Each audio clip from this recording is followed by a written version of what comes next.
I'm out at our first Airbnb, which started with house hacking. So I used to live in Copenhagen, but then we started investing in properties down in the southern part of Denmark, near the border to Germany, where they're building a tunnel. And this was the fifth property we bought.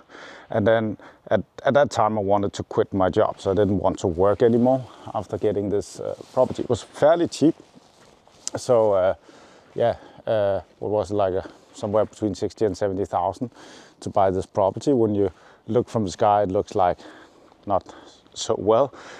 Anyways, when I bought the property, I was like, okay, I'm going to quit my job, and then I'm going to go all in with real estate investing. So I needed some way to at least pay some of the bills for the house like this. So going inside here, then what I did was that I rented out a room immediately.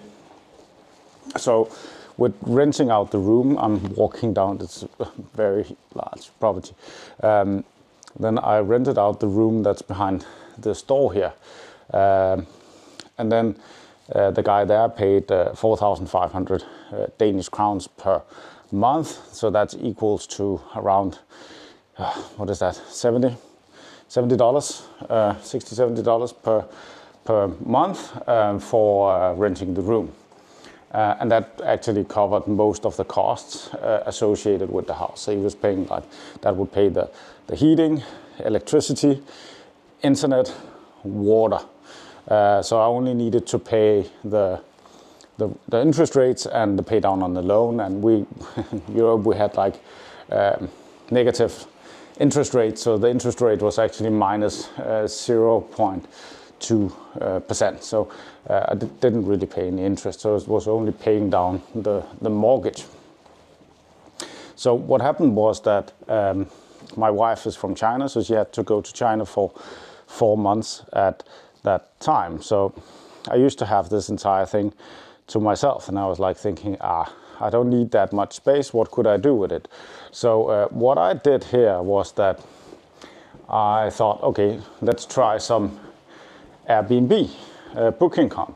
So not Booking.com at that time, it was just Airbnb. So with the Airbnb, I took this room here, and then I converted it into an Airbnb and started renting it out, and it went pretty well. So pretty fast, it was rented out. I was like, okay, what happens if I put another room for rent? So the only thing was that was the room I was sleeping in, which is the room over here. So walking down the hallway, so here was my bedroom, and then I had my office in here, and she was in China, so she wasn't here. So what I did was that then I made another post with my bedroom. So it was quite simple, not looking very nice. And then I put that up, and then boom, it rented out immediately. And I was like, okay. So I took a blow-up mattress, and then I was sleeping in the office. Then unfortunately I made a mistake. So it's sometimes the booking platform is kind of annoying. So all of a sudden I had a second booking, but for the big room. And I only had the 3 rooms, and 2 of them were now booked. So I called Booking.com. I was saying the guest can't come because I only have 2 rooms, and I can't have 3 people here. And they said, okay, but then you need to pay for him to stay in another spot. And I was like, what?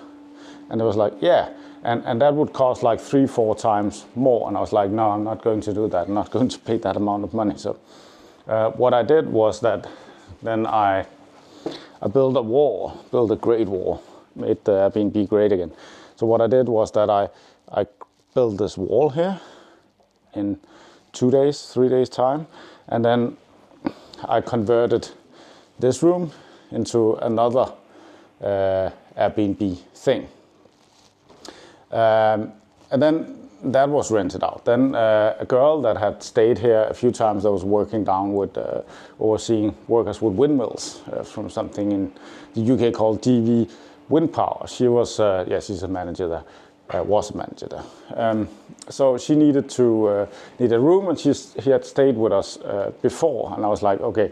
And she needed a room, and then again, like now, all 3 rooms were rented out. So, and I only had my blow-up mattress. So what happened was that she then rented the last room there, and then I moved back home with my mom.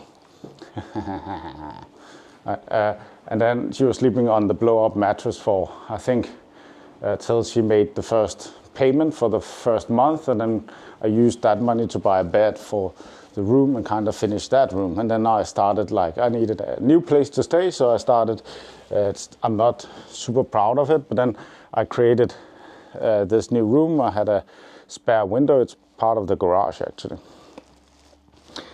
So I created this room here, and then the season for that year was around September, was starting to be over.